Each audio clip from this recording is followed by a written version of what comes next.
One of the things I'm the most proud of is days like this in Round Rock. We come together as a community and help our fellow man.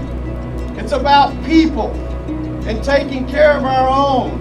All right, so today is Love the Rock. It's an event that features 1,200 volunteers gathered across 40 different churches for a single day of service here in Round Rock.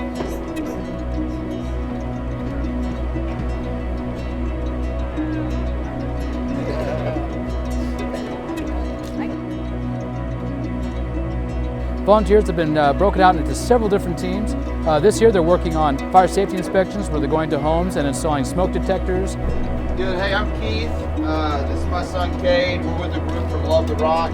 We're partnering with the Round Rock Fire Department today to do kind of a home safety survey with checking on smoke detectors in your home, replacing batteries and those kind of things.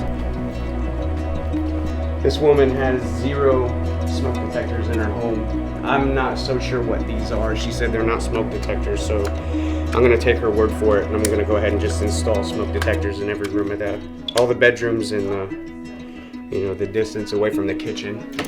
They're doing neighborhood cleanup items, so if any resident that's elderly, disabled, recent surgery, or recent illness has any special circumstances, they'll come out, mow the yard, trim some trees, move some bushes, bring that brush items to the front. Same thing with bulk or heavy items that need to be picked up in today's neighborhood cleanup.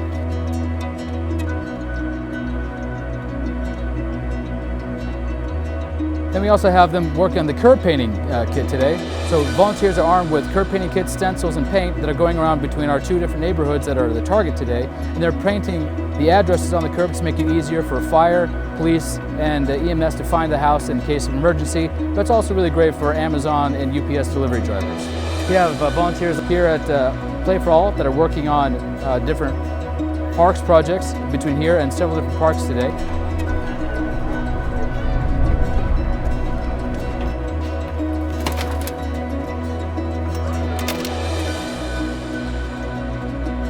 So from a city standpoint, the ability to have 1,200 volunteers willing to take time out of their busy weekend and work on a service project within the city is absolutely huge.